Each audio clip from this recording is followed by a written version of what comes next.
In just 30 days, US President Donald Trump will have to vacate the White House, making way for President-elect Joe Biden. However, despite the Electoral College officially declaring Biden the winner, incumbent President Trump is still forging ahead with challenging some of the vote counts. According to reports, Trump is currently plotting a plan over a last-ditch effort to overturn the election results.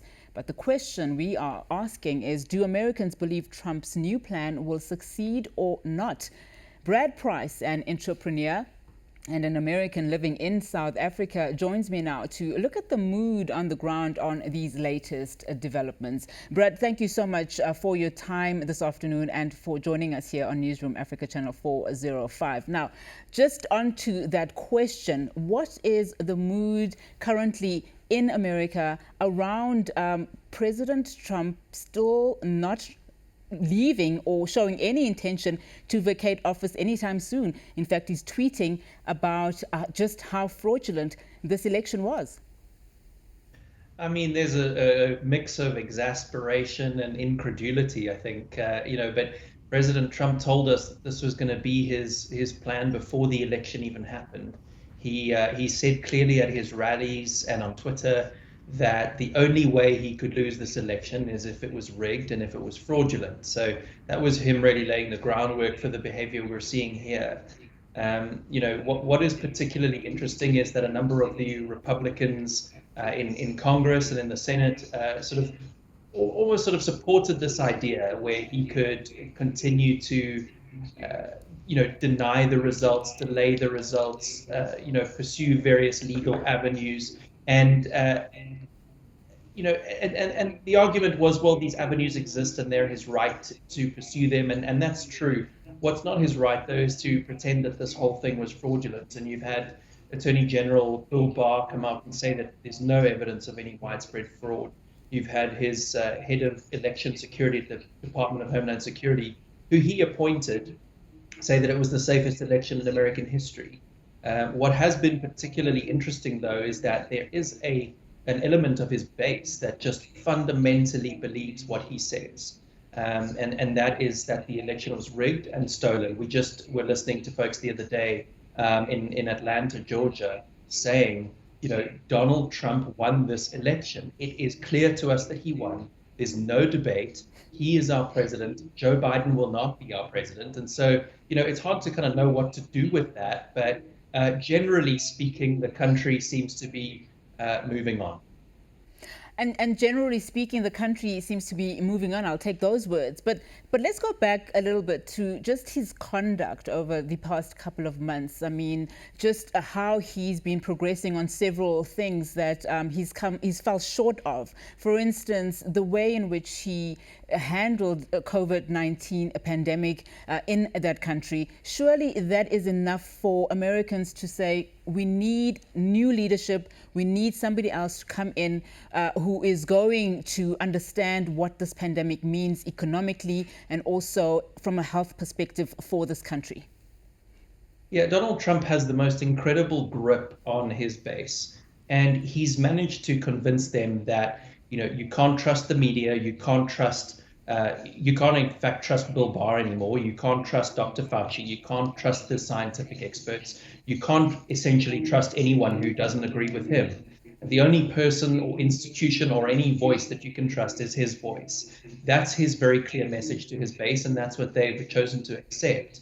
So when he says that COVID is, we're rounding the corner, as he likes to say, his base will believe that. When he says that we're not doing any worse than any other country, his base believes that.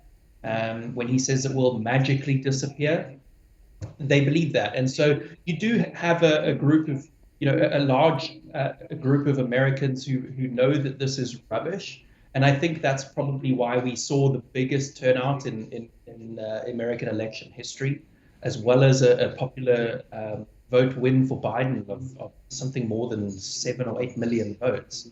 But it does reflect how deeply he has this hold on his base. And it's astonishing because he has flip-flopped on this virus so many times, from it being a hoax to being the biggest threat that we face. And honestly, when you kind of look at all the bits of behavior and try and sort of find the patterns, what you find is that just every single thing that he does is for himself. It's in the best interests of himself. COVID was not good news for his presidency in an election year, so he tried to ignore it. That didn't work. Let's push ahead with some kind of vaccine effort while at the same time playing it down. There's just no sense to his actions other than this is about me, myself, and I. So if you had to look at, now all indications Joe Biden will be inaugurated on the 20th of January 2021. How significant do you think this win was for America, especially if you had to look at just the last couple of years during Trump's presidency? Look, I think anyone who supports Donald Trump thinks this is a catastrophe, but to try and take a more reasoned approach, I think it's a significant win for the United States in that, the rest of the world was giving up on America in a way that was, not like any other time. The world loves to sort of get their digs in at Americans for not knowing much about anything outside of the country, or the sort of stereotypical war-loving idea, which is not really true of most Americans. But certainly under the leadership of Donald Trump, it seems like most of even the world leaders have started to kind of turn away, form their own groups. And you've got folks like the French president, Emmanuel Macron, really kind of vying for leadership on that global stage, replacing American leadership. And I think what you have with Joe Biden is someone who's been in this game for such a long time. He's got extensive and deep relationships with foreign leaders. And he's trusted. He may not be the perfect man, and no one is. Donald Trump isn't, neither is Joe Biden. But he's generally a trusted man, and he seems to work for what's best for the American people. And so I think in the context of American leadership globally, it's a big thing. And I also think in terms of some kind of return to normalcy within the country, it's important, because tensions have been heated, and it's always been okay for us to have our political differences and to have rigorous debate around those.